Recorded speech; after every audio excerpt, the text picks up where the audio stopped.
యతోన్వయాది తరతశ్చార్ధేష్వభిజ్ఞస్వరాట్ తేనే బ్రహ్మ హృదయాది కవయే ముహ్యంతి యత్సూరయః తేజో వారి మృదాం యథా వినిమయో యత్ర త్రిసర్గో మృషా ధామ్నా స్వేన సదా నిరస్తకుహకం సత్యం పరం ధీమహి. ధర్మః ప్రోజ్జితకైతవోత్ర పరమో నిర్మత్సరాణాం సతాం వేద్యం వాస్తవమత్ర వస్తు శివదం తాపత్రయోన్మూలనం. శ్రీమద్భాగవతే మహామునికృతే కిం వా పరైరీశ్వరః సద్యో హృద్యవరుధ్యతేత్ర కృతిభిః శుశ్రూషుభిస్తక్షణాత్. నారాయణం నమస్కృత్య నరం చైవ నరోత్తమం దేవీం సరస్వతీం వ్యాసం తతో జయముదీరయేత్. యం ప్రవ్రజంతమనుపేతమపేతకృత్యం ద్వైపాయనో విరహకాతర ఆజుహావ. పుత్రేతి తన్మయతయా తరవోభినేదుః తం సర్వభూతహృదయం మునిమానతోస్మి. శ్రీమద్భాగవతం పురాణతిలకం యద్వైష్ణవానాం ధనం యస్మిన్ పారమహంస్యం ఏకమమలం సత్యం జ్ఞానం పరం గీయతే. యత్ర జ్ఞాన విరాగ భక్తి నైష్కర్మ్యమావిష్కృతం నిగమకల్పతరోర్గళితం ఫలం సుఖముఖాదమృతద్రవ సంయుతం. పిబత భాగవతం రసమాలయం ముహురహో రసికా భువి భావుకాః. జ్ఞానానందమయం దేవం నిర్మలస్ఫటికాకృతిం ఆధారం సర్వవిద్యానాం హయగ్రీవముపాస్మహే. శ్రీరంగసింహగిరిదేశికపాదసేవా ప్రాప్తాఖిలద్రవిడవేదరహస్యజాతం శ్రీగౌతమాన్వయజమాశ్రితభాగధేయం గోపాలదేశికమహం శరణం ప్రపద్యే. సంసారసాగరే మగ్నం దీనం మాం కరుణానిధే. కర్మమోహగృహీతాంగం మాముద్ధర భవార్ణవాత్.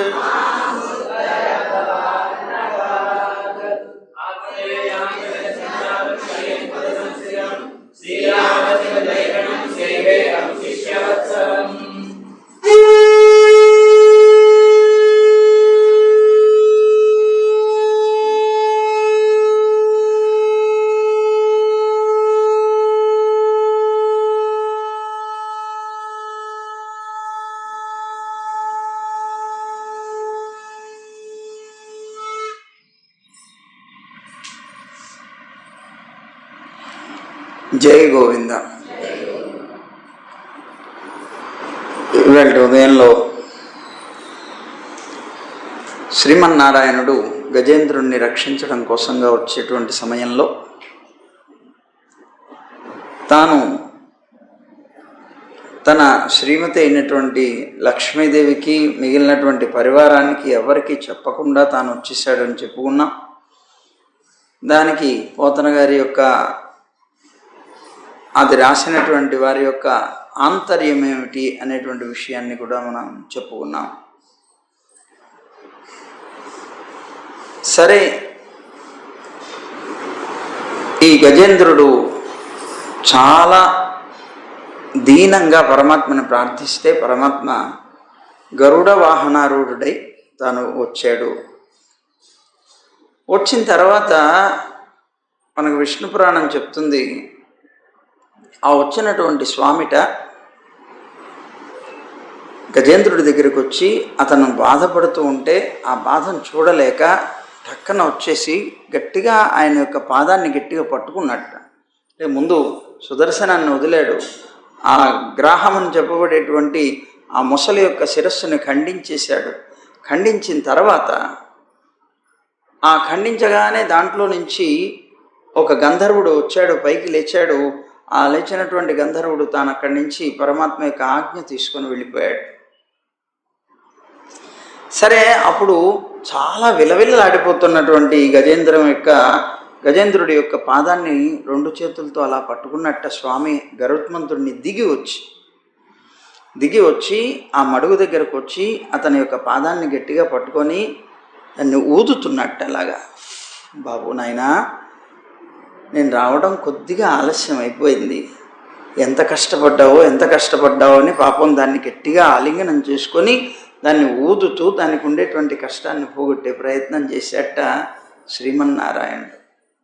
మనం అనుకుంటాం అదొక జంతువు అని, కానీ ఆయనకి జంతువు కాదు, తన సంతానమే. కనుక ఆ ప్రేమ మనుష్యుల మీద ఎలాగైతే చూపిస్తామో అలాగే పశువు మీద కూడా చూపించి అంత గొప్పగా చాటుకున్నట్ట. నీకేం పర్వాలేదు అంటున్నట్ట స్వామి. అంటుంటే నీకేమైనా కావాలంటే కోరుకో ఇస్తానన్నాడు. అప్పుడు అన్నాడు, నాయనా, నిన్ను పిలిచింది నా శరీరాన్ని రక్షించుకోవడం కోసం కాదు. ఎందుకంటే ఈ మండలంలో, అంటే ఈ భూమండలంలో జీవించేటువంటి ఎవరైనా సరే తన యొక్క శరీరాన్ని వదులుకోవాల్సిందే, ఈవేళ కాకపోతే రేపైనా సరే. ఇలా జీవించడం కోసంగా, నా ప్రాణాన్ని నిలుపుకోవడం కోసం, నా శరీరాన్ని కాపాడుకోవడం కోసంగా నేను పిలవలేదు. ఎందుకంటే ఆత్మస్వరూపమైనటువంటి ఆత్మ ప్రకాశకమైనటువంటి ఆ జ్ఞానం ఏదైతే ఉందో ఆ జ్ఞానం పొందనటువంటి ఈ జన్మని ఉంచుకుని మాత్రం ప్రయోజనం ఏమిటి? నేను ఏనుగు శరీరాన్ని ఎత్తాను, ఈ గజ శరీరాన్ని పొందినటువంటి నేను ఆత్మ ప్రకాశకమైనటువంటి ఆత్మ విద్యను నేనేం పొందలేకపోతున్నాను. అలా పొందలేనటువంటి ఈ శరీరంలో ఇంకా ఎంతకాలం మాత్రం నేను ఉండాలి? ఇంకా ఎంతకాలం ఉండడం కోసం నిన్ను వరం అడిగి నేను పొందాలి? నాకు ఈ శరీరంలో ఉండాలనేటువంటి కోరిక ఏమీ లేదు ఆయన. ఈ శరీరాన్ని రక్షించుకోవడం కోసంగా నేను పిలవలేదు అన్నాడు. మరి దేనికి పిలిచావు అన్నాడు. ఎందుకు అలా మొత్తుకున్నావు? మరి రమ్మని అడిగావే, రావే ఈశ్వర కావవే వరద అంటూ పిలిచావు కదా అంటే అప్పుడు అన్నట్ట ఆ గజేంద్రుడు, స్వామి, నాహం కళేబరస్యాస్య త్రాణార్థం మధుసూదన. ఓ మధుసూదనుడా, నాకున్నటువంటి ఈ శరీరాన్ని నేను రక్షించుకోవడం కోసంగా నిన్ను పిలవలేదయ్యా. కరస్థ కమలాన్యేవ పాదయోరర్పితం తవా. నేను ఈ మడుగులో దిగినప్పుడు ఈ మడుగులో ఉన్నటువంటి కమలాన్ని నేను తొండంతో తీసి పట్టాను. నీకు రోజు కూడా స్నానం చేసిన తర్వాత వచ్చి నీ పాదాల దగ్గర కమలాన్ని ఉంచడం నాకు అలవాటు. అలా ఉంచాలి అనుకున్నటువంటి నేను నీ దగ్గరకు ఉంచేటువంటి సమయంలో, ఉంచాలనుకునే సమయంలో వచ్చి ఈ ముసలి నన్ను పట్టేసింది. నీకు నేను సమర్పించలేకపోయినటువంటి ఆ కమలం నా తొండంలో అలా ఉండిపోయిందయ్యా. ఆ ఉండిపోయినటువంటి ఈ కమలాన్ని నేను వెళ్ళలేకపోయినా నువ్వు వస్తే నీ పాదాల మీద పెడదామని నిన్ను పిలిచానన్నాడు. నేను అక్కడికి వెళ్ళలేకపోతున్నాను, దీన్ని వదులుకొని. ఇది నన్ను బంధిస్తోంది కనుక నీకు నేను సమర్పించలేకపోతున్నాను. కనీసం నిన్ను పిలిస్తే నువ్వు వస్తే నీ యొక్క పాదార విందాలంది ఉంచి నీ యొక్క అనుగ్రహానికి నేను పాత్రులవుదామనేటువంటి ఉద్దేశంతో నేను పిలిచాను స్వామి. కరస్థ కమలాన్యేవ పాదయోరర్పితం తవ అన్నట్ట తాను. అప్పుడు ఆ నారాయణుడు చాలా సంతోషించి చాలా పీడింపబడినటువంటి ఆ గజేంద్రుడిని చూసి దయతోటి అక్కడికి వచ్చాడు. ఆ తర్వాత ఆ గజేంద్రుడిని మన మకరుని సంహరించేశాడు కనుక అది చనిపోయింది. అయితే ఈ గజేంద్రుడిని ఈ మకరం ఎందుకు ఇన్ని సంవత్సరాల పాటు వదలకుండా పట్టుకున్నది? కారణం ఏదో అయి ఉండాలి, లేకుండా అలా పట్టుకొని ఎందుకు ఉండాలి? దానికి ఇంత కష్టాన్ని ఎందుకు కలుగ చేయాలి అంటే దీనికి పూర్వజన్మ సంబంధమైనటువంటి ఒక విశేషం ఉన్నది. ఏమిటి అని అంటే, అసలు ఈ మకరం ఎవరు? హూహు అనే చెప్పబడేటువంటి ఒక గంధర్వుడు, హాహా హూహు అని ఇద్దరు గంధర్వులు ఉన్నారు. వీళ్ళిద్దరూ కూడాను ఎప్పుడు బ్రహ్మగారి యొక్క సభకు వెళ్ళి బ్రహ్మాండంగా గానం చేస్తూ ఉంటారట.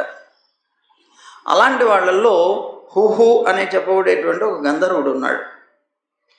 ఆ గంధర్వుడు ఒకసారి ఒక సరోవరానికి వెళ్ళాడు. ఆ సరోవరంలో మునిగి స్నానం చేస్తున్నాడు. ఇంకో పక్క నుంచి అదే సరోవరానికి వచ్చాడు దేవలుడు అని చెప్పబడేటువంటి ఒక మహర్షి. ఆయన కూడా స్నానం చేసి అనుష్ఠానాదులు చేసుకోవాలి అనేటువంటి ఉద్దేశంతో వచ్చాడు. అయితే ఆయన స్నానం చేశాడు.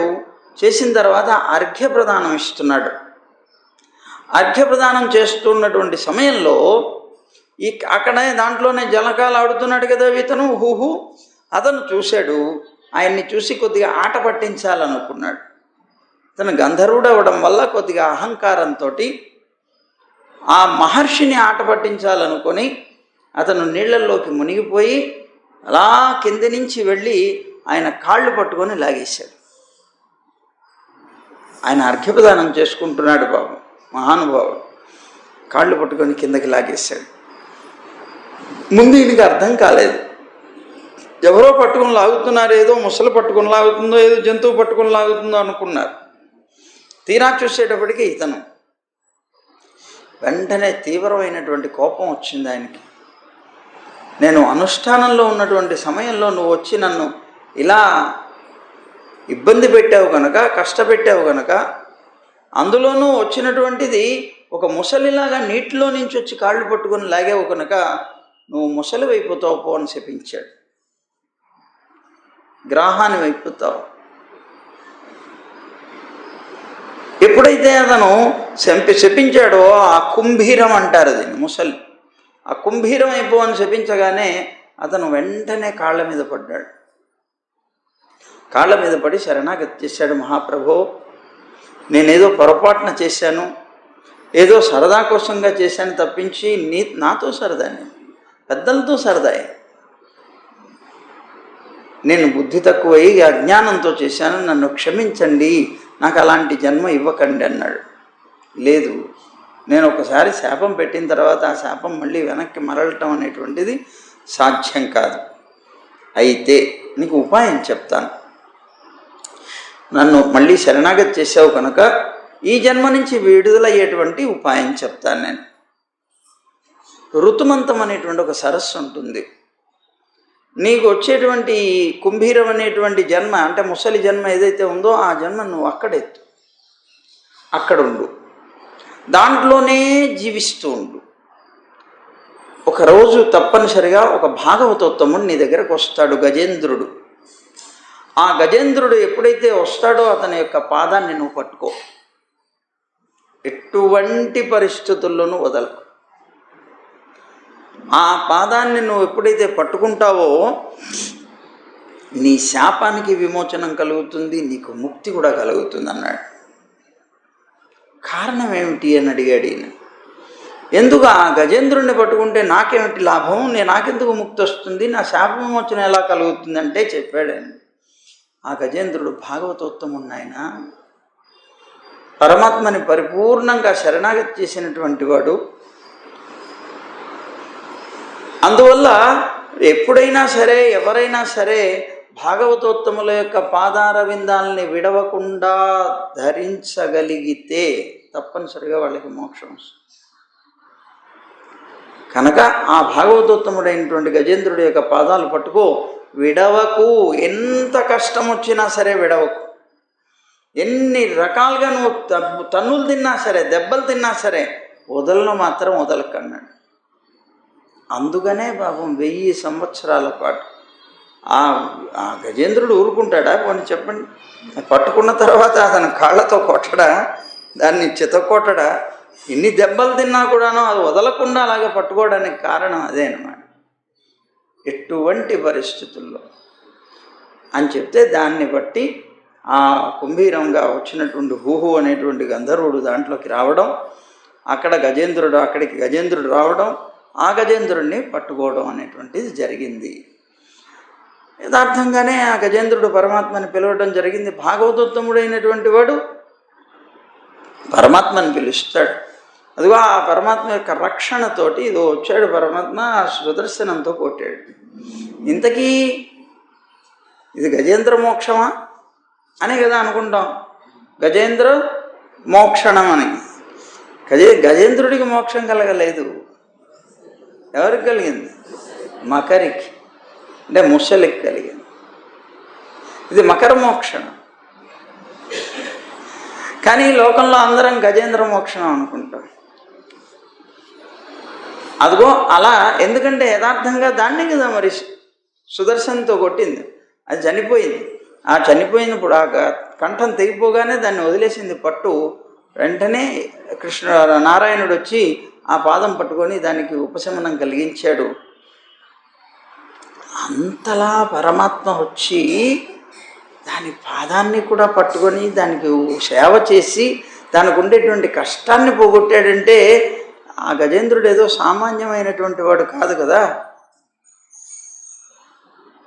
అతను సామాన్యమైనటువంటి వాడు కాదు. మరి ఎవరై ఉండాలి అతను అంటే, అతను ద్రవిడ సాధుశ్రేష్ఠుడు. ద్రవిడ దేశంలో పుట్టినటువంటి మహాసాధువు అయినటువంటి వాడు, విష్ణువ్రత పరాయణుడైనటువంటి వాడు, పాండ్య దేశాధిపతి అయినటువంటి ఇంద్రద్యుమ్న మహారాజు. ఇంద్రద్యుమ్నుడు అనేటువంటి ఒక మహారాజే గజేంద్రుడై పుట్టాడు. ఎందువల్ల అంతటి వాడు ఇలా అయ్యాడు అంటే శాపం కంపల్సరీ, తప్పనిసరిగా మనకు తెలిసేది శాపం. ఎందుకు శాపాన్ని పొందాడు అతను అంటే, ఒకరోజు ఆ రాజుగారు మలయాచలం అటువైపే కదా మలయ పర్వతాలు, ఆ మలయాచలంలో తపోనిష్ఠుడై ఉన్నట్ట. చాలా అద్భుతమైనటువంటి తపస్సు చేస్తున్నాడు. ఆ భగవంతుని యొక్క ఆరాధన చేస్తున్నాడు. ఇలా భగవద్ ఆరాధన సమయంలో మౌనవ్రతం పాటించేవట. బాగా మౌనవ్రతాన్ని పాటించి భగవంతుడి మీద అత్యంతమైనటువంటి ప్రీతితోటి తన్మయావస్థని పొందుతూ ఉండేవట ఆరాధన చేస్తూ. సరిగ్గా ఈయన పరమాత్మను ఆరాధన చేస్తూ ప్రేమతోటి తన్మయావస్థ పొంది ఉన్నటువంటి సమయంలో శిష్యులతో సహా వచ్చేట మహానుభావుడైన అగస్త్య మహర్షి. మలయాచలంలోనే ఉంటాడు అగస్త్య మహర్షి కూడా. కనుక ఆ అగస్త్యుడు వచ్చేట ఈయన దగ్గరికి, ఇంద్రద్యుమ్నుడి యొక్క ఆశ్రమానికి వచ్చేట. ఈయన తన్మయంలో ఉన్నాడు, ఆయన్ని గమనించలేదు ఆ మహానుభావుడైనటువంటి ఋషిని. ఆయనకి కోపం వచ్చింది. కోపం వచ్చి తనని తిరస్కరించాడు. సత్కరించకుండా తిరస్కరించి ఏకాంతంలో ఉన్నటువంటి రాజును చూసేటప్పటికే చాలా కోపం వచ్చి ఇతను అసాధువు అన్నాడు. ఇతను సాధువు కాదు. సాధువు అయినటువంటి వాడు ఎప్పుడు కూడా పెద్దల్ని తిరస్కరించాడు, ఆదరిస్తాడు. కనుక ఇతను చేసినటువంటి కృత్యానికి ఇతను అసాధువు అన్నాడు. ఇతనికి బుద్ధి శిక్షితమైనటువంటిది కాదు, ఒక గురువు చేత శిక్షితమైనటువంటి బుద్ధి కలవాడు కాదు ఇతను అనుకున్నాడు. అనుకొని బ్రాహ్మణుణ్ణి అవమానపరిచాడు ఇతను దానివల్ల అన్నాడు. అందువల్ల ఇలాగా అజ్ఞానం పరిపూర్ణంగా కలిగినటువంటిది గజం కనుక, ఆ గజంలాగా ఇతను కూడా అజ్ఞానంతో ఉన్నాడు కనుక ఇతను గజమైపోవుగాక అని శపించాడు. అందువల్ల ఇంద్రద్యుమ్న మహారాజు గజేంద్రుడయ్యాడు. సరే, ఆ శాపవశాత్తు గజజన్మ ఎత్తినటువంటి ఇంద్రద్యుమ్న మహారాజు తన పూర్వజన్మలో ఉన్నటువంటి ఆ సంస్కారం చేత, ఆ ప్రభావం చేత పూర్వజన్మ స్మృతి కూడా ఇతనికి ఉంది ఈ గజేంద్రుడిగా పుట్టినప్పటికీ. అందుకే ప్రతిరోజు తాను గజేంద్రుడిగా పుట్టినా ప్రతిరోజు కూడాను కమలాల పుష్పాలు తీసుకువెళ్ళి స్వామికి అర్చన చేయటం అనేది చేసుకుంటూనే ఉన్నాడు. ఇందాక మనం చెప్పినట్లుగా గజేంద్రుడు పరమాత్మని స్తోత్రం చేశాడు, అది కూడా పూర్వజన్మ సంస్కారం చేతనే. అలాగా ఉన్నటువంటి ఆ గజేంద్రుడిని కూడా పరమాత్మ అనుగ్రహించి పార్షదత్వాన్ని ఇచ్చాడు. భగవత్ పార్షదుడయ్యాట ఆయన. ఆ పార్షదత్వాన్ని పొందినటువంటి గజేంద్రుడితో ఆయన అనుగ్రహించి తన లోకానికి వెళ్ళిపోయాట పరమాత్మ. అయితే ఇక్కడ ఈ ఇంద్రద్యుమ్న మహారాజు ద్వారా మనం తెలుసుకోవాల్సినటువంటి నీతి ఏమిటి? అటు మకరి ద్వారా తెలుసుకోవాల్సింది, ఎన్ని రకాలైనటువంటి కష్టాలున్నా నష్టాలున్నా భాగవతోత్తముల యొక్క పాదార విందాలు విరవకూడదు అని ఆయన ద్వారా తెలుసుకుంటే, ఇంద్రద్యుమ్న మహారాజు ద్వారా తెలుసుకున్నది ఏమిటి అంటే, నువ్వు భగవంతుని యొక్క ఆరాధనలోనే ఉండు. భగవంతుని యొక్క ఆరాధనలో తన్మయుడు అయినప్పటికీ కూడా ఎవరైనా వైష్ణవోత్తములు సాధువులు కనుక వస్తే నువ్వు ఆరాధనని ఎక్కడితో ఆపేసి వెళ్ళి వాళ్ళని ముందు ఆదరించి ఆ తర్వాతనే నువ్వు మళ్ళీ ఆరాధన చేసుకోవాలి. ఇప్పుడు మనం విష్ణు సహస్రనామం పారాయణ చేస్తున్నాం, సాయంత్రం కూడా కూర్చు. ఎవరో స్వామి వచ్చారు, పెద్దలు మహానుభావులు భాగవతోత్తములు. మనకు తెలిసినటువంటి నియమం ఏమిటి? పారాయణ చేస్తున్నా, ఏ పని భగవత్ సంబంధమైన కార్యం ఏం చేస్తున్నా మధ్యలో ఆటంకం రాకూడదు, కలిగించుకోకూడదు. ఆ నియమం సామాన్య ధర్మం, అది మనకి తెలుసు. కానీ ఎవరైనా మహానుభావులు వచ్చినప్పుడు మాత్రం, ఇప్పుడు ఒకవేళ పారాయణ చేస్తున్నారు, మీరు ఎవరైనా వచ్చారు, వాళ్ళతో మీరు మాట్లాడారు, లేకపోతే వాళ్ళ దగ్గరికి వెళ్ళారు, ఆ తర్వాత వచ్చి మళ్ళీ మీరు పారాయణ చేయాలనుకుంటున్నారు, అప్పుడు ఎలా చేయాలి? లౌకికులైనటువంటి వాళ్ళతో మీరు మాట్లాడితే ఆ మాట్లాడడం వల్ల దీనికి దోషం వస్తుంది కనుక మళ్ళీ మొదలుకి రావాలి. మీరు ఎక్కడిదాకా చదివినా సరే వెళ్ళి మాట్లాడితే దాంట్లో భంగం కనుక కలిగితే మళ్ళీ మొదటి నుంచి ప్రారంభించి చదువుకోవాలి. కానీ ఒక భాగవతోత్తములు, ఒక వైష్ణవులు కనుక వస్తే, ఆ భాగవతోత్తములు వచ్చినప్పుడు ఈ నియమాన్ని కనుక పాటిస్తూ మనం వాళ్ళని నిర్లక్ష్యం చేసామంటే అది దోషం అవుతుంది. మరి వాళ్ళతో మాట్లాడితే మళ్ళీ ప్రారంభం చేయాలి కదండి, అది కష్టం కదండి. అక్కర్లేదు. భాగవతోత్తములైనటువంటి వాళ్ళతో కనుక మాట్లాడితే మళ్ళీ దాన్ని ప్రారంభం చేసుకోవాల్సిన అవసరం లేదు, కంటిన్యూ చేసుకోవచ్చు, దోషం లేదు. ఇంద్రద్యుమ్న మహారాజుకి సూక్ష్మ ధర్మం తెలియదు, ధర్మం తెలుసు, సూక్ష్మ ధర్మం తెలియదు. కనుక ఆ ధర్మం తెలిసి ఆయన దీన్ని పట్టించుకోలేదు, వీరిని ఆ ధ్యానంలో పూర్తిగా ఉన్నారు.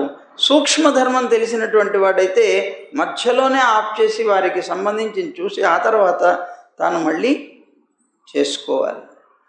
ఆ ధర్మం తెలియకపోవడం వల్ల ఈ శాపాన్ని పొందాడు. మనమైనా అంతే. కనుక ఆ గజేంద్రుడని చెప్పబడేటువంటి ఆయన యొక్క జన్మ వల్ల మనకి ఈ విశేషం ఒకటి తెలుస్తోంది. సరే, ఆయన గొప్ప స్తోత్రం చేశారు కదా, ఆ స్తోత్రం చేసిన తర్వాత ఆ స్తోత్రం ఎంత గొప్పది అని వీరు పరీక్షణ్ మహారాజుకి సుఖమహర్షి చెప్తూ, కల్మషాలని నాశనం చేస్తుంది ఆయన. ఇవి చదువుకున్నటువంటి వాళ్ళకి దుస్వప్నాలు రావు అంటున్నప్పుడు సకల దేవతలతోటి భగవంతుడు స్వయంగా అన్నటువంటి విషయాలు చెప్తున్నారు.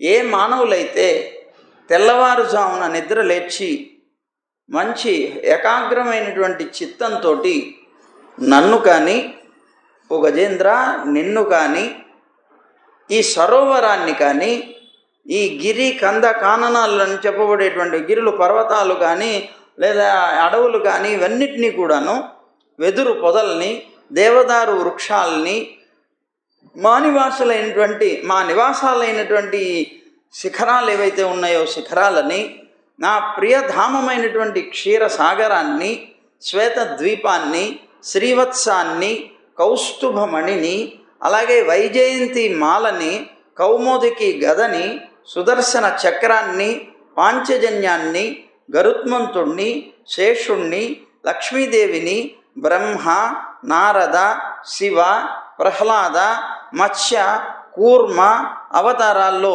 నేను చేసినటువంటి అనేక రకాలైనటువంటి లీలలని, సూర్యచంద్రుల్ని, అగ్నిని, ప్రణవాన్ని, సత్యాన్ని, మాయని, గోవులని, విప్రభక్తిని, సోమ కశ్యపుల ధర్మ పత్నులైనటువంటి దక్షపుత్రికల్ని, గంగా, సరస్వతి, కాళింది మొదలైనటువంటి నదుల్ని, ఐరావతాన్ని, ధ్రువుణ్ణి, సప్తర్షుల్ని, భాగవత గోష్ఠిని ఎవరైతే ఉదయం లేవగానే స్మరిస్తారో వాళ్ళు సకల పాపాల నుంచి విముక్తులు పొందుతారు అని స్వయంగా శ్రీమన్నారాయణుడు గజేంద్ర మోక్ష ఘట్టంలో దేవతలందరికీ చెప్పినటువంటి విషయాన్ని సుఖమహర్షి పరీక్షిత్ మహారాజుకి చెప్పారు.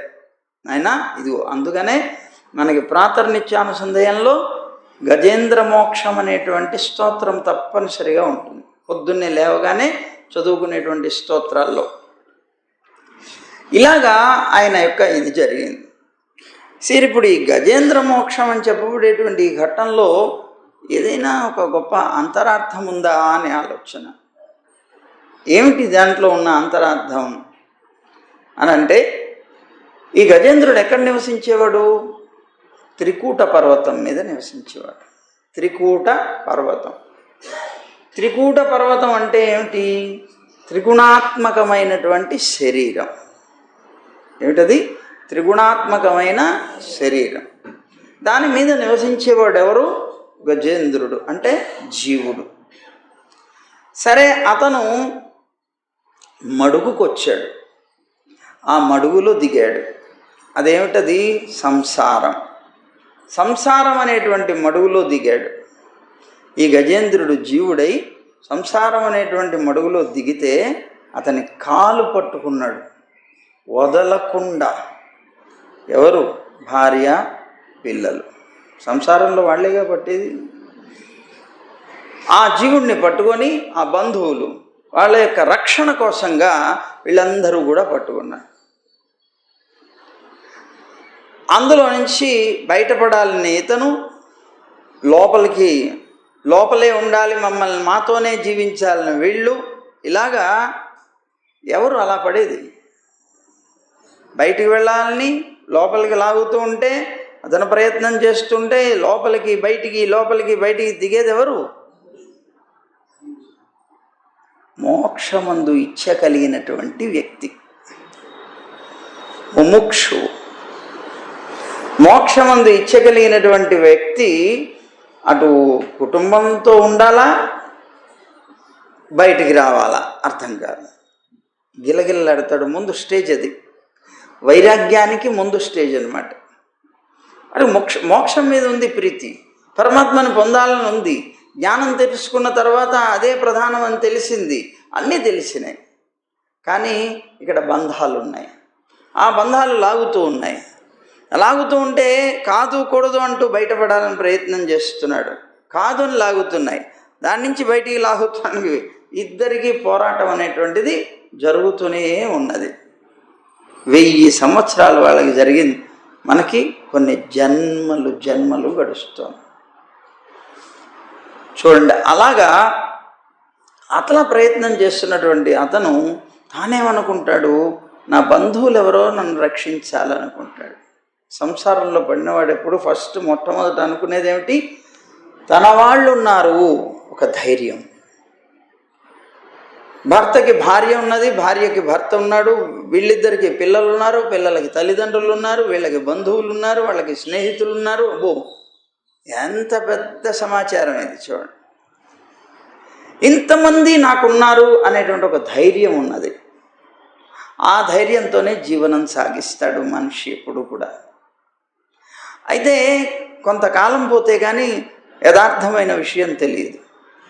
కొంతకాలం పోయిన తర్వాత తానెంతకాలంగా మోహంతో నిజంగా వీళ్ళేనని రక్షిస్తారు అనుకుంటూ బ్రతుకుతున్నాడు. ఎప్పుడు అలాంటి సందర్భం రాలేదు. కానీ జీవితంలో తప్పనిసరిగా ఒకసారి వస్తుంది ఆ సందర్భం. వీళ్ళెవ్వరూ మనకి రక్షకులు కారు అనే జ్ఞానం కలిగేటువంటి సందర్భం తప్పనిసరిగా జీవితంలో వస్తుంది. ఆ జీవితంలో వచ్చినప్పుడు అప్పటిదాకా ఉన్నటువంటి మోహం అంతా పటాపంచలైపోతుంది. పట్టని ఒక్కసారి కొట్టిపారేసి ఎవ్వరు నా వాళ్ళు కాదనుకుంటాడు.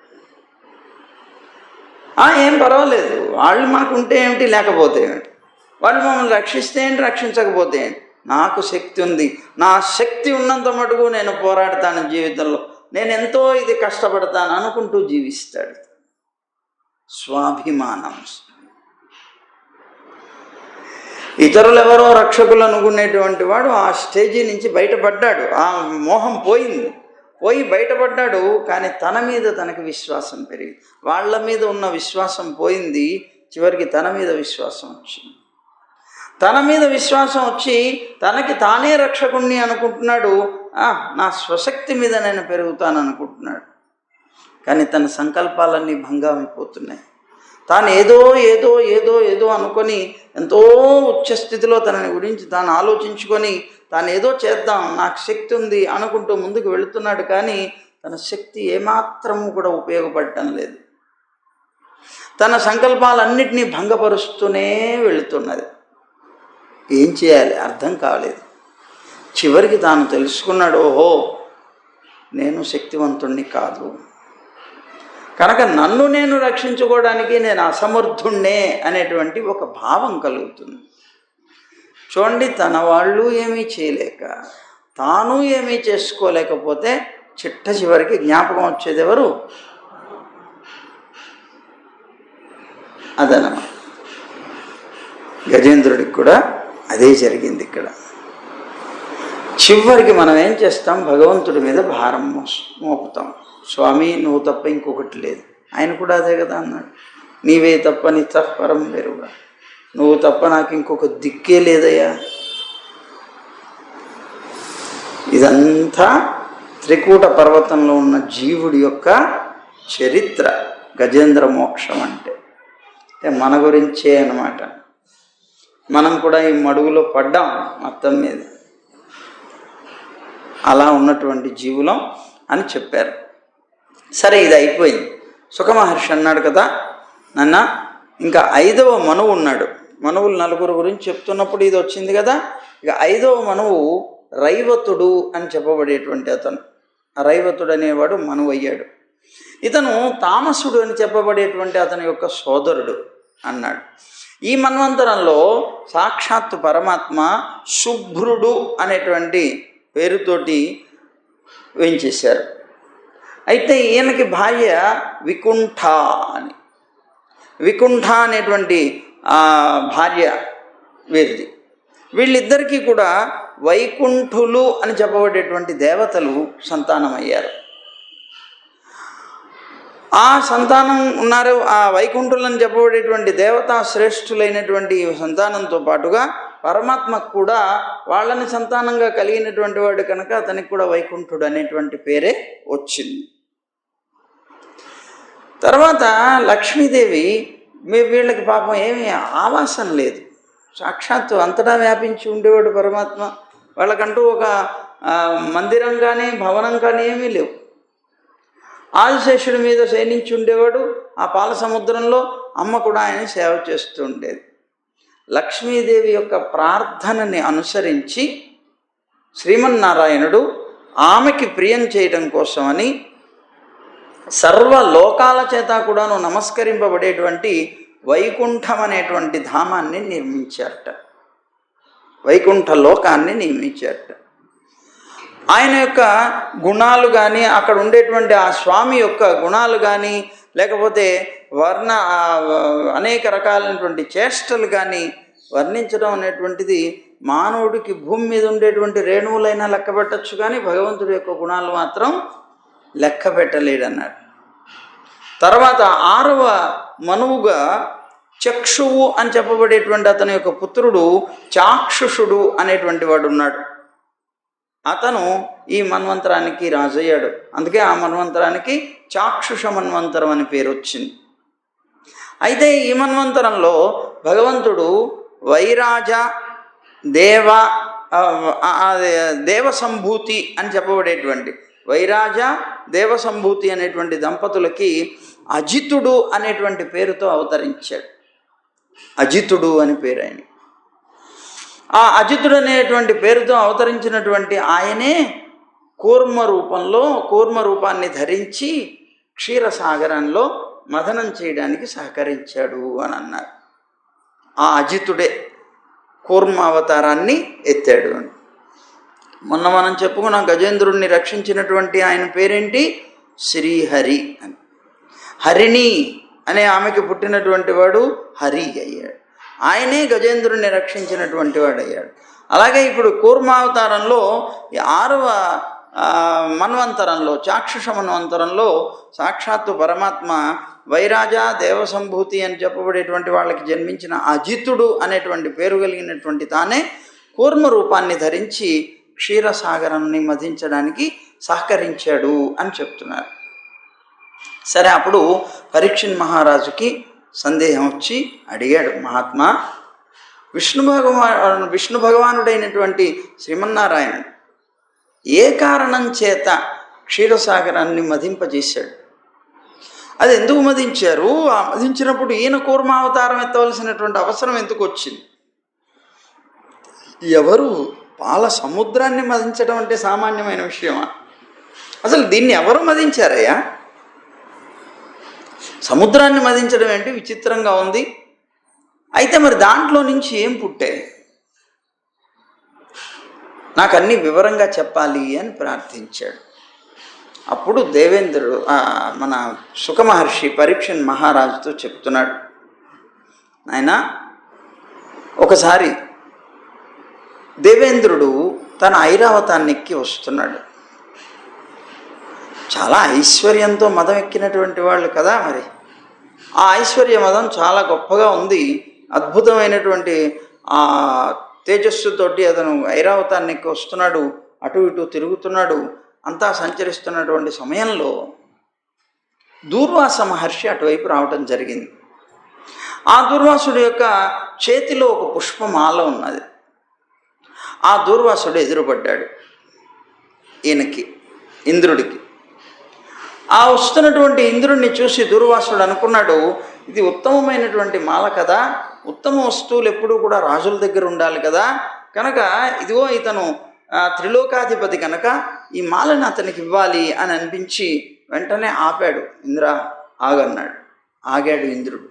ఇదిగో ఈ మాల తీసుకో, నీకు శుభం చేకూరుతుందన్నాడు. సరే, ఇంద్రుడు చేయి చాచి వారి దగ్గర నుంచి తీసుకున్నాడు. తీసుకొని ఆయన ఇచ్చేసి వెళ్ళిపోయారు. ఆ ముందుకి అడుగులు వేసి వెళుతూ ఉండగా తానేం చేశాడు, ఈ తీసుకున్నటువంటి మాలని వెంటనే గజం మీద వేశాడు, ఏనుగు మీద వేశాడు, తాను ఎక్కిన ఐరావతం మీద వేశాడు. ఆయన ఇచ్చినటువంటి భాగవతోత్తముడైనటువంటి ఆయన ఇచ్చినటువంటి మాలని పూజనీయంగా ఉంచుకోవలసినటువంటి వ్యక్తి, తాను ధరించవలసిన వ్యక్తి చాలా నిర్లక్ష్యంగా జంతువుకి వేశాడు. అది చూశాడు ఆయన.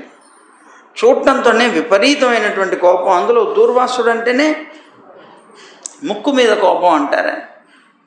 చటుక్కున వచ్చేస్తుంది, వెంటనే కోపం వచ్చేసింది ఆయన. రే దుర్మార్గుడా, నీకు ఎంత పొగరు, ఎంత అహంకారం అన్నాడు. త్రిలోకాధిపతి అయితే నీకు ఇంత గర్వమా? పెద్దలైనటువంటి వాళ్ళు, మహాభాగవతోత్తములైనటువంటి వారు ఇచ్చిన విలువైన వస్తువుని ఇంత అవమానపరుస్తావా? దీనికి కారణం నీకున్నటువంటి ఐశ్వర్య మదం కనుక నువ్వు ఐశ్వర్య భ్రష్టుడు అయిపోతావు అని శపించాడు. వెంటనే ఎప్పుడైతే ఆయన శపించాడో వెంటనే ఐరావతం నుంచి పడిపోయాడు. ఆ వైభవం పూర్తిగా పోయింది. అలా పోయినటువంటి వెంటనే లక్ష్మీదేవి అతన్ని వదిలేసి సముద్రంలోకి చేరిపోయింది, క్షీరసాగరంలోకి చేరిపోయింది. ఇంకంతే, దేవతలందరికీ కూడాను మొత్తం సంపదలన్నీ పోయాయి, వాళ్ళు భిక్షకులైపోయారు. అలాంటి పరిస్థితి వచ్చింది.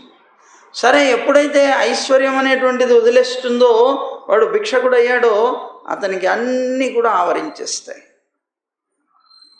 అనేక రోగాలు వస్తాయి, అనేక మంది అసురులు మీద పడతారు, ఇలాంటివన్నీ జరిగేవాడు. అసురులందరూ కూడా వీళ్ళు శక్తిహీనులైపోయారని వెంటనే వాళ్ళ మీద దాడి చేశారు. ఆ అసుర దాడికి తట్టుకోలేకపోయారు. అయినా కూడాను వాళ్ళ యొక్క బలంతో యుద్ధం చేశారు. ఆ యుద్ధం చేసి వాళ్ళని చంపుతుంటే పక్కన వాళ్ళ గురువు గారు అయినటువంటి శుక్రాచార్యుడు వాళ్ళందరినీ బతికిస్తున్నాడు. తన దగ్గర సంజీవిని విద్య ఉంది. ఆ సంజీవిని విద్యతోటి అతను ఆయన్ని అందరినీ బతికిస్తున్నాడు. ఒక పక్క ఐశ్వర్యం పోయింది, ఇంకో పక్క బలహీనులైపోతున్నారు. ఎందుకంటే వాళ్ళ చేత చంపబడిన వీళ్ళు మాత్రం బతకలేకపోతున్నారు, వాళ్ళు మాత్రం బతికి బయటకు పట్టుతున్నారు. అందువల్ల వీళ్ళ సైన్యం తగ్గిపోతుంది. ఏమి చేయలేనటువంటి బలహీనులు అయిపోయారు వీళ్ళు. వెంటనే నారాయణుడిని ఆశ్రయించారు. ఇంక దిక్కు లేదు, ఆశ్రయం ఆయనే తప్ప ఇంకెవరూ దిక్కు లేదు. పరిగెట్టుకుంటూ నారాయణుని దగ్గరికి వెళ్ళి నారాయణుడి యొక్క పాదాల మీద పడ్డారు. అందుకనే మన పెద్దలు మనకేం చెప్తారంటే, నాన్న, సాధు సత్పురుషులైనటువంటి వాళ్ళు ఏది ఇస్తే దాన్ని మంగళాశాసనంగా భావించి స్వీకరించాలి. ఎటువంటి వద్దండి అని ఎప్పుడు తిరస్కరించకూడదు. ఎప్పుడైనా తిరస్కరించేప్పుడు చూడండి, కొంతమందికి ఎవరైనా ఇంటికి వస్తారు, వచ్చినప్పుడు ఏమంటే సాపాటు చేసి వెళ్ళండి అని, వద్దండి. మామూలు ఇళ్ళకి వెళ్ళి లౌకికంగా అంటే అది వేరే, కానీ పెరుమాళ్ళ దగ్గరికి వచ్చి ప్రసాదం తీసుకోమని అంటే వద్దండి, ఏం పర్వాలేదు, వద్దండి. ఆ రోజు వాళ్ళు బయటికి వెళితే అన్నమే దొరకదు. అనకూడదు ఎప్పుడు కూడా వద్దని. పెద్దల యొక్క మాట ఎప్పుడు మంగళశాసనం కనుక దాన్ని వద్దు అనే మాటని మాత్రం ఎప్పుడు రానివ్వకూడదు. అది మళ్ళీ లభించదు మనకి. ఇచ్చినటువంటి దాన్ని నిర్లక్ష్యం చేయకూడదు. ఇచ్చినటువంటిది ఏ వస్తువు అయినా సరే అపురూపంగా దాన్ని స్వీకరించాలి తప్ప, అదే మనకి హితాన్ని చేస్తుంది తప్ప అది పక్కన ఎవరికో ఇచ్చేయడం, అక్కడ పెట్టేయడం, ఎక్కడో వేసేసి వెళ్ళిపోవడం చేయకూడదు. ఎంతమంది ఇలాంటి తప్పు చేస్తారో. తిరుమల వెళతారు, లైన్లో నిలబడతారు, ప్రసాదం తీసుకుంటారు. ఆ ప్రసాదం తీసుకొని వాళ్ళ టేస్ట్ కావాలి వాళ్ళకి, అది ప్రసాదం అనే భావన లేదు. వాళ్ళు తినేటువంటి అనేక రకాల వంటలతో సమానంగా ఇది లేదు అనేటువంటి ఒక భావన, నీచ భావన. వెంటనే అది తినేది కొద్దిగా నోట్లో వేసుకొని ఇది బాగాలేదని చెప్పి చెత్తపుట్లో వేసేసి వెళ్ళిపోతూ ఉంటారు. బోలెడు మంది అలాంటి చాలా అంటే చాలా తప్పు. ఎటువంటి పరిస్థితుల్లో భగవంతుని యొక్క ప్రసాదం కానీ, పెద్దల యొక్క ఆశీర్వచన రూపంగా ఉండేటువంటి ప్రసాదం కానీ నిర్లక్ష్యం ఎప్పుడు కూడా చేయకూడదు. ఎంత మహాపాపమో అది. కనుక వాళ్ళు భగవంతుని యొక్క అనుగ్రహం పొందడానికి యోగ్యులు కాలేకపోతారు. ప్రసాదం అంటేనే అనుగ్రహం కదా. కనుక ఈ ఇంద్రుడు చూడండి, ఇంద్రుడైనా కూడాను వాడు ఏమైపోయాడు చూడండి బాబు. ఇంద్రుడయ్యాడు, త్రిలోకాధిపతి అయ్యాడు. త్రిలోకాధిపతి అయినటువంటి అతను కూడా పూర్తిగా కోల్పోయాడు మొత్తం అంతా. అదిగో అది జరిగింది. సరే, వెంటనే ఆయన శపించాడు, అయిపోయింది. తర్వాత ఇతను దాక్కున్నాడు. ఇంకా తనకు ఐశ్వర్యం లేదు, లక్ష్మి వెళ్ళిపోయి పాల సముద్రంలో చిక్కుంది, చేరిపోయింది.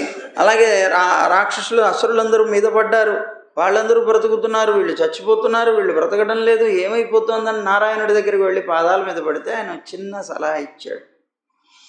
నాన్న, కష్టాలు అనేటువంటివి చాలా విపరీతంగా ఒకేసారి మీద పడతాయి. ఆ సమయంలోనే మనం మన మనస్సుని దృఢపరుచుకోవాలి. కష్టాలు వచ్చాయని బలహీనపడకండి, మీకేం పర్వాలేదు. ఇలాంటి సమయంలో సహకారం కావాలి. మీరు సహకారం కోసం వెళ్ళండి, సహకారం తీసుకోండి. ఎవరి దగ్గర అన్నారు? అసురుల దగ్గర అన్నారు. అయ్యో, వాళ్ళతోనే యుద్ధం జరుగుతుంది మహాప్రభు, వాళ్ళకి మాకు పచ్చగడ్డి వేస్తే భగ్గుమంటుంది మధ్యలో. అలాంటిది వాళ్ళ దగ్గరికి వెళ్ళి వాళ్ళ దగ్గర నుంచి మేము సహకారం ఎలా తీసుకోమంటావు, వాళ్ళు ఎలా ఇస్తారు మాకన్నాడు. నువ్వు బాగుపడాలి అంటే కష్ట సమయంలో వీరు వారు అని చూడకుండా శత్రువు దగ్గరికైనా సరే వెళ్ళి నువ్వు సహకారాన్ని పొందాలి. ఇది నీతి అన్నాడు స్వామి. కనుక దైత్యుల యొక్క సహాయం తీసుకోవాల్సిందే తప్పనిసరిగా అన్నారు. నువ్వు కనుక సహాయం తీసుకోలేదనుకో, నువ్వు వృద్ధి పొందుతుంటే వాళ్ళు ఆటంకపరుస్తారు.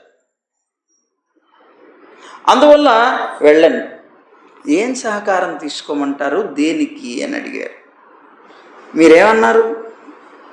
వాళ్ళు చచ్చిపోతూ ఉంటే వాళ్ళందరినీ బ్రతికిస్తున్నాడు, వాళ్ళ గురువు గారి దగ్గర సంజీవని విద్య ఉంది, దాంతో బతికిస్తున్నారు. మా దగ్గర ఏ విధమైనటువంటి విద్య లేదు, మేము ఎలా బ్రతకాలి, మేము చచ్చిపోతున్నాం అన్నారు. మీకు కూడా నేను ఒకటి ఉపాయం ఇస్తాను. అమృతం అనేటువంటిది ఉన్నది. ఆ అమృతాన్ని కనుక పొందితే మీరు అమరులు అవుతారు. ఈ అమృతం తీసుకోవాలంటే మీరు సముద్రాన్ని చిలకాలి. ఎక్కడ దొరుకుతుంది అమృతం? ఆ పాల సముద్రాన్ని చిలికితే పాల సముద్రంలో నుంచి వస్తే ఆ అమృతాన్ని తీసుకొని మీరందరూ కూడా అమరులు అవ్వాలి. అప్పుడు మిమ్మల్ని వాళ్ళు చంపలేరన్నాడు. అవును, పాల సముద్రాన్ని చిలకాలి, మంచిదే. పాల సముద్రాన్ని చిలకాలా? అవును. అయితే మరి దాని సహకారం కాకుండా మీరు ఒక్కళ్ళే చిలకలేరు కదా? అవును. అందుకోసం సహకారం కావాలి, వాళ్ళని కూడా పిలవమని. వాళ్ళు వస్తారా అన్నారు. వాళ్ళు వస్తారా? వాళ్ళ దగ్గర సంజీవిని విద్య ఉంది. అమృతం అనేటువంటిది అమరత్వానికి. వాళ్ళు మామూలుగానే వాళ్ళ గురువుగారు వాళ్ళని బతికించేస్తున్నాడు.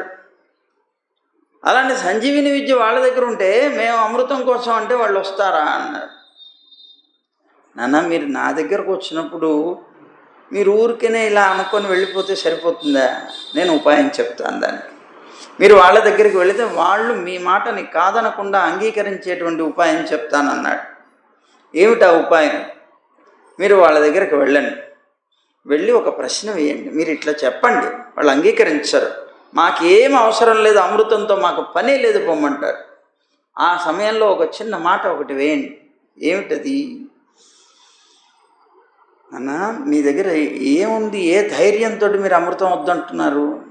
చెప్తారు వాళ్ళు, మా దగ్గర సంజీవిని విద్య ఉందంటారు. సంజీవిని విద్య ఎవరి దగ్గర ఉంది అని అడగండి. ఎవరి దగ్గర ఉంది? రాక్షసుల దగ్గర ఉందా? వాళ్ళ గురువు అయిన శుక్రాచార్యుడి దగ్గర ఉందా? శుక్రాచార్యుడు మీకేమన్నా బోధించాడా ఆ విద్యని అని అడగండి. మాకేం బోధించలేదంటారు. నిజంగానే బోధించలేదు ఆయన. కనుక ఆ విద్య వీళ్ళ దగ్గర లేదు, ఆయన దగ్గర ఉంది. అవునా? అవును. అయితే మరి లోకంలో పుట్టినవాడు తప్పనిసరిగా పోక మానడు కదా, చచ్చిపోతాడు కదా. ఒకవేళ మీకెవ్వరికి ఆ విద్య ఇవ్వకుండా తను ఒక్కడి దగ్గరే పెట్టుకున్నటువంటి శుక్రాచార్యుడు శాశ్వతం కాదు గనక రేపో మాపో అతను పోతే మీ బతుకేం కావాలి అని అడగండి. నిజమే అని వాళ్ళు మీకు వస్తారు సహకారానికి, అమృతం కోసం.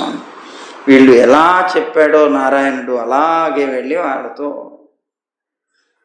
వెంటనే వాళ్ళు ఆలోచనలో పడ్డారు. అప్పుడు బలిచక్రవర్తి ఉన్నాడు. నిజమే కదా, ఇది యథార్థం కదా. రేపొద్దున ఆయన పోతే ఆ విద్య కూడా ఆయనతో పాటు వెళ్ళిపోతుంది. ఆ సమయంలో మనకైతే కావాలి? పర్వాలేదు, వీళ్ళు శత్రువులైనా కూడా మనకు ఉపకారం చేస్తున్నారు అనుకున్నారు వాళ్ళు. అయితే సరే, అమృతం మేము కూడా వస్తాం, మేము మీకు ఉపకారం చేస్తాం, సహకరిస్తాం. అయితే ఆ వచ్చేటువంటి అమృతాన్ని మీరు మేము ఇద్దరం సమానంగా పంచుకోవడానికి ఇష్టపడితే వస్తాం, లేకపోతే రామన్నారు. అయ్యో, అందుకోసమే వచ్చింది మేము అన్నారు. తప్పనిసరిగా మీరు కూడా దాంట్లో సహకరిస్తున్నప్పుడు మేము ఎట్లా వదిలేస్తాం మిమ్మల్ని, మీరు కూడా పంచుకుందరు కానీ రండి అన్నారు.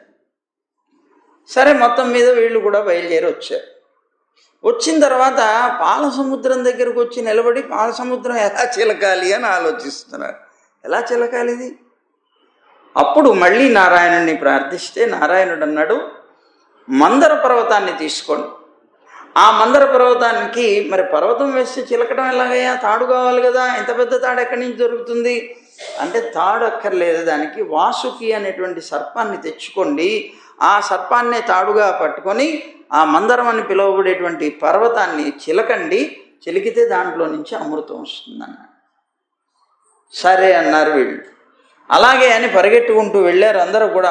మరి ఎట్లా పర్వతం అక్కడి నుంచి ఇక్కడికి ఎలా వస్తుంది, తీసుకురావాలన్నాడు. అప్పుడు దేవతలందరూ పోలోమంటూ అక్కడికి వెళ్ళారు. వెళ్ళి అక్కడ ఉన్నటువంటి ఆ పర్వతాన్ని తీసుకొని మోసుకొని వస్తున్నారు. అది మోయలేక దాని కింద పడి అందరూ నలిగిపోయారు, చచ్చారు. అటు అసురులు వచ్చారు, ఇటు దేవతలు వచ్చారు. వీళ్ళందరూ కూడాను దాని కింద పడి నలిగిపోతున్నారు. అప్పుడు మళ్ళీ దేవతలు నారాయణుని అడిగితే నారాయణుడు అన్నాడు, ఏం పర్వాలేదు, కంగారు పడకండి అని. తాను ఆ పర్వతాన్ని ఇలా ఒక చేత్తో ఎత్తి గరుడాళ్ళు వారిని పిలిచి ఆ గరుత్మంతుడి మీద ఆ పర్వతాన్ని పెట్టి వెళ్ళి ఆ క్షీరార్ణవం దగ్గర దింపమన్నాడు. అప్పుడు ఆ పర్వతాన్ని ఒక చేత్తో ఎత్తి అక్కడ ఉంచి తీసుకొని వెళ్ళమంటే గరుడాళ్ళు వారు అలా సులువుగా తీసుకొని వెళ్ళిపోయి అక్కడ దింపితే దాన్ని పాలసముద్రంలోకి చేర్చారు. అలా పాలసముద్రంలోకి చేర్చబడినటువంటి మందర పర్వతం చేరిన తర్వాత దాంట్లో కొన్ని మూలికలు వేశారు, అనేక రకాల ఔషధులు దాంట్లో వేశారు. అయితే ఆ మూలికలన్నీ కూడా వేసి దాన్ని వీళ్ళు చాలా కష్టపడి ఆ వాసుకి అనేటువంటి సర్పంతో ఆ తాడుగా చేసుకొని చిలుకుతున్నారు. చిలుకుతూ ఉండేటప్పటికే అది కాస్త లోపలికి వెళ్ళిపోతుంది, దిగబడిపోతుంది. అయితే ఇప్పుడు దాకా మనం చెప్పుకుంటున్నామా, ఏమిటండి ఈ సాగరం, ఈ సాగరంలో మందర పర్వతం ఏమిటి, అది చిలకటం ఏమిటి అంటే సంసార సాగరమే ఈ సాగరం, క్షీరసాగరం. దాంట్లో ఉన్నటువంటి మందర పర్వతమే మనస్సు. ఈ మనస్సు అనేటువంటి మందరాచలాన్ని ప్రేమ అనేటువంటి రజ్జువు చేత చుట్టబడి చిలికితే ఆ సముద్రం, సంసారం అనేటువంటి సముద్రంలో నుంచి వచ్చేటువంటిది అమృతం. అలాంటి ఆ ప్రీతి అనేటువంటిది అంటే పరమాత్మ యందు ప్రీతి అనేటువంటి రజ్జువుతో కనుక ఈ మందరం అనేటువంటి మనస్సుని కట్టి దానికి చుట్టి మధిస్తే సంసార సముద్రాన్ని, దాంట్లో నుంచి వచ్చేది అమృతం. అదే కదా ఇప్పుడు ముముక్షువులందరూ చేసే పని. ముముక్షువులందరూ సంసార సముద్రంలోనే ఉన్నారు. ఉన్నటువంటి వీళ్ళు ఈ మనస్సుతో ఏం చేస్తున్నారు, ఆ ప్రేమ అనేటువంటి తాడుతోనే ఈ సంసారం అని చెప్పబడేటువంటి ఈ సాగరంలో మనస్సుని చిలుకుతున్నారు. దాంతో చిలగ్గా మదించగా దాంట్లో నుంచే పరమాత్మ ఆవిర్భవిస్తున్నాడు. అది మోక్షానికి అదే కారణం అవుతుంది కనుక అది చిలకాలి, దాంట్ నుంచే మోక్షం అనేటువంటి ఆనందం లభిస్తుంది. అయితే ఈ మందర పర్వతం దాంట్లో వేసిన తర్వాత అది చంచలంగా ఉంటుంది, స్థిరంగా ఉండట్లేదు. ఆ పర్వతాన్ని దాంట్లో వేసి చిలుగుతుంటే అది కాస్త లోపలికి దిగబడిపోతుంది, ఇటు కదులుతోంది, అటు పడుతోంది, ఇట్లా అయిపోతుంది. దాని కింద ఏ విధమైన ఆధారం లేకుండా అయిపోయింది. దిగబడడానికి కారణం ఏంటి మరి, అది సముద్రం కదా, దాని లోపలంతా బురదే కదా, దాంట్లోకి దిగబడకుండా అది ఎట్లా ఉంటుంది, నిలబడి స్థిరంగా ఉండదు కదా. కనుక ఆ మందర పర్వతం చిలుకుతూ ఉంటే దిగబడిపోతోందని మళ్ళీ దేవతలు నారాయణుడిని ఆశ్రయిస్తే అప్పుడు తాను కూర్మావతారాన్ని ఎత్తొచ్చాడు. కూర్మావతారాన్ని ఎందుకు ఎత్తాడు, ఆ కూర్మం ఏదైతే ఉంటుందో తాబేలు, దానికి పైన ఉండేటువంటి డిప్ప చాలా గట్టిగా ఉంటుంది. ఆ డిప్ప గట్టిగా ఉంటుంది కనుక కూర్మావతారాన్ని ఎత్తి ఆ పైన ఉండేటువంటి ఆ డిప్ప మీద పర్వతాన్ని పెట్టారు. ఈ పర్వతం దాని మీద తిరుగుతూ ఉంటేట బాగా దురదగా ఉన్నటువంటి వాడు గోక్కుంటే ఎలా ఆనందాన్ని పొందుతాడో అలా పొందేట పరమాత్మ.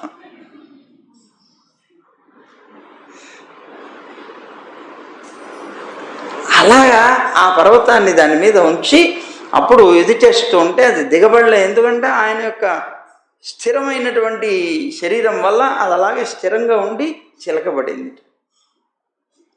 అయితే ఈ మనస్సు అనేటువంటిది ఏదైతే ఉందో మందర పర్వతం అన్నాం కదా, ఈ మనస్సు అనేటువంటిది అచలంగా స్థిరంగా ఉండాలి. ఇది చంచలమైంది, దిగబడిపోతూ ఉంటుంది, ఎప్పుడు మమకారంలో దిగబడుతూనే ఉంటుంది. అలా దిగబడుతూ ఉండేటువంటిది అలా చంచలంగా లేకుండా స్థిరంగా ఉండాలి అంటే ఈ సంసార సాగరంలో ఔషధ సేవ కావాలి.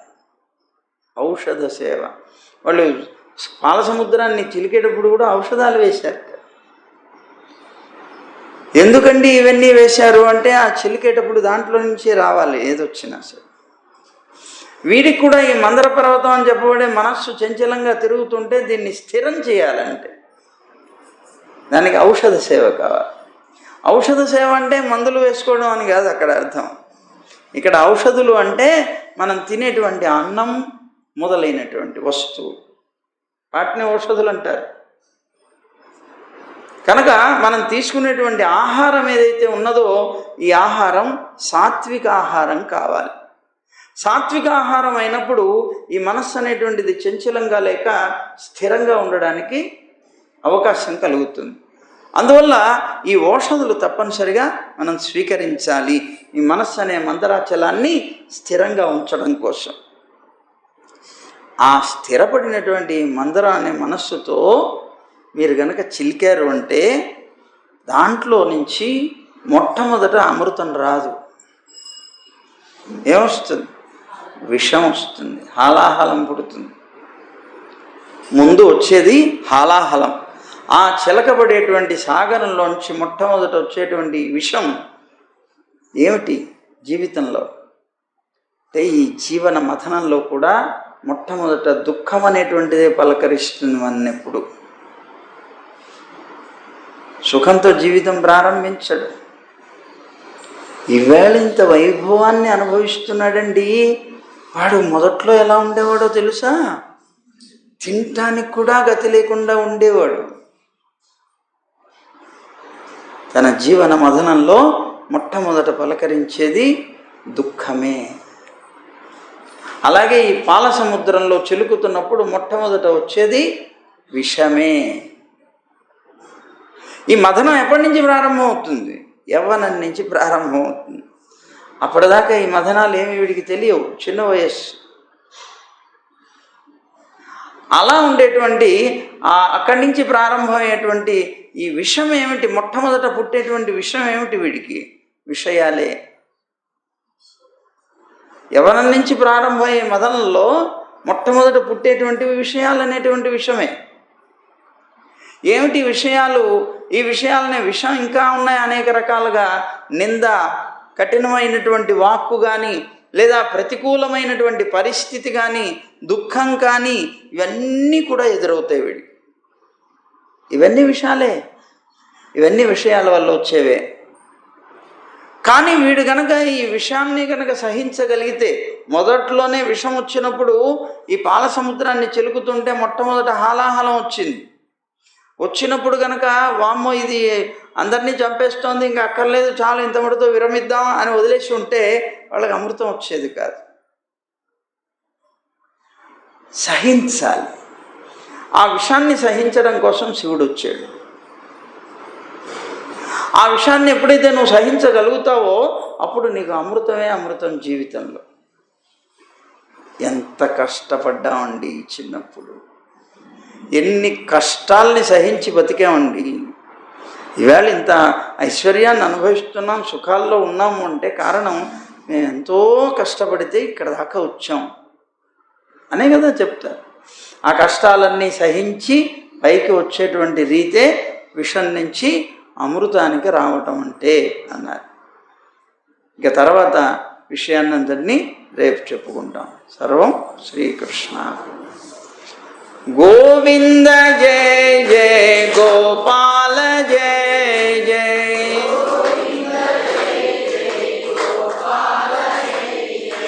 రాధారమణ హరి గోవింద జయ జయ.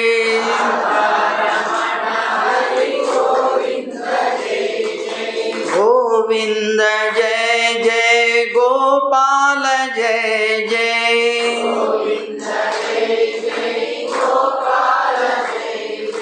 రాధారమణ హరి గోవింద జయ జయ.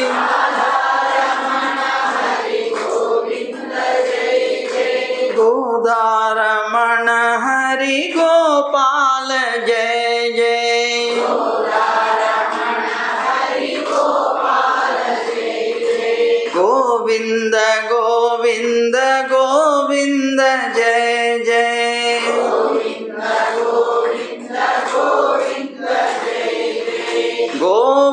गोवर्धनोद्धार गोविंद जय जय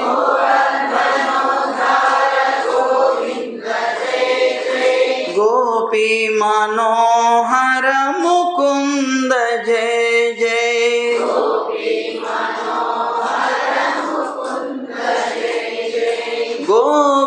गोवर्धनोद्धार गोविंद जय जय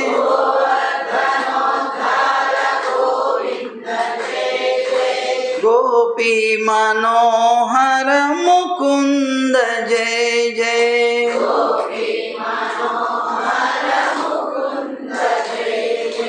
गोविंद जय जय गोपाल जय जय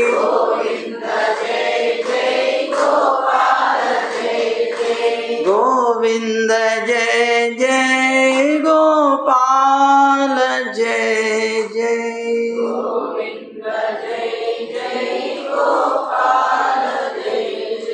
सर्वं श्री कृष्णार्पणमस्तु।